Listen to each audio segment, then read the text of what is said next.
Every time you use the term school choice, some people get very wigged out as if you're pulling people out of public schools and putting them into private schools, but actually school choice is mostly about people choosing between different government-run schools. Luke Ragland from Ready, Colorado, thank you for having me. Yep. Or you coming here, whatever the arrangement is, I forgot. But also Pam Benigno from the Independence Institute. Can you explain the concept of open enrollment first? Yes, back in the early 90s, the legislature passed a couple of different laws at a couple of different times that allowed parents, first of all, to go anywhere within their school district.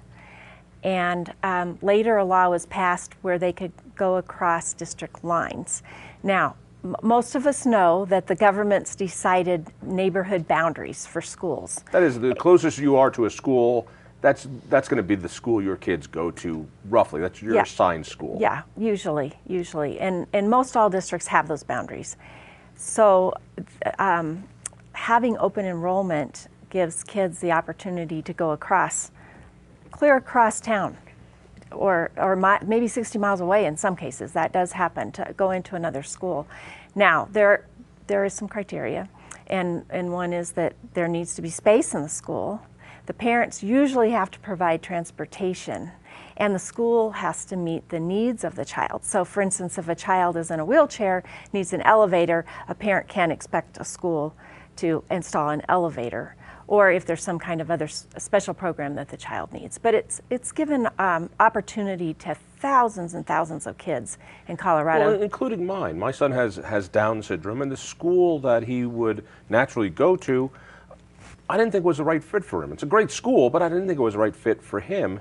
And so he's going to a different school inside the same school district, and I think that's working out better, and I'm thrilled I have that opportunity. How many parents do for their kids what I did, which was say, this one's not right, boy, that one would be better if there's room? So in Colorado overall, about almost a third of parents are using school choice or choosing a school that's right for their individual kid. A third. Almost a third. That's going to scare a lot of people. That's nearly a third of parents in Colorado are choosing a different school for their kids. That's right, yeah, choosing a school that's outside of their zone school. If you include the families who are choosing the school that happens to be their zone school, it's even a higher number if you really think about it. But if you look at just the number of kids who are choosing another traditional district school, that's 16% of kids right there that are choosing another traditional district public school to attend, either within their district or even in another district. Those are parents like me. Yep, and that's about 145,000 kids. So it's a huge number of people. It's very popular in Colorado. It's a good example where school choice is thriving in the state. What about, and I've always wondered this part, you're in a school district, but not choosing a school even inside that district. You're in DPS, but you want to go to a Jeffco school. That's allowed too, isn't it? That's right. So Colorado has both within a district open enrollment and across district open enrollment. If there's space and those restrictions are met that Pam meets, you can go to a different school district in a totally different school, and almost 50,000 students are doing that across district lines. So it's a really common practice, and it's a good example about school choice is about finding the right fit for a kid. It's not really about what type of school they ultimately choose. It reminds me a little bit of the scare tactics over charter schools, and I remember when charter schools started that, oh my God, this is gonna be terrible. No, we can't have open enrollment. There'll be too much chaos. It's really working well. One of the complaints was parents wouldn't be able to choose the right school because parents just don't know enough. How does a parent know how to compare these different schools? Well, that's a very good question, John, and parents really do need to do their homework first before they do. They may go visit the school. They may hear from their friends and neighbors that this school over here is a great school, but what we really have to watch out for, or parents do, is that they really understand the program in the school and the differences in that school. And with some of the district-wide open enrollment systems now where you don't go to a school but there's a form that everybody fills out on the district's website, parents may be choosing schools that they've heard were great schools, and then once their child gets there, they find out, whoops, I didn't know there was going to be a lot of homework. So it's something that they need to really check out. So in other words, the schools that might be rated better because the students have to do more work, which means parents might have to do more work. And one way that they can find out some things certainly is by going to our School Choice for Kids website. And there they can look at put in their address and select what kind of school they want, and a map will come up, and there are links to the school's website. It's going to take some work, though.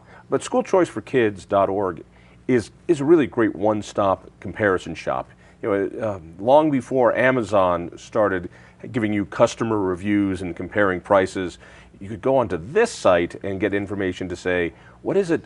What are these different schools? Where are they close to me? Give me some information and give me where I can go to get more information. So it's and you charge a lot to use the website. That's right. It's all free. It's all free. Just come and use it. And it's in Spanish too. And now it includes all of the private schools in the state as well in a mapping section. Yeah, it is an amazing resource. All right, so we've got all these kids and all these families that are moving around.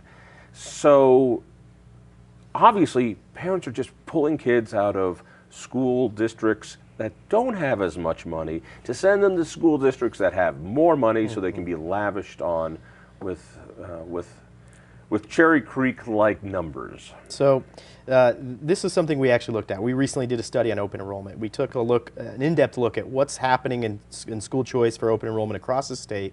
And we found a couple of really, really interesting things, and I think your question is maybe the most interesting.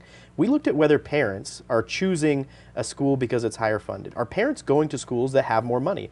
And the answer is unequivocally no. There is no correlation between the schools that parents ultimately choose in open enrollment and that school's funding. Parents are choosing and accessing better schools. So better schools as defined by what?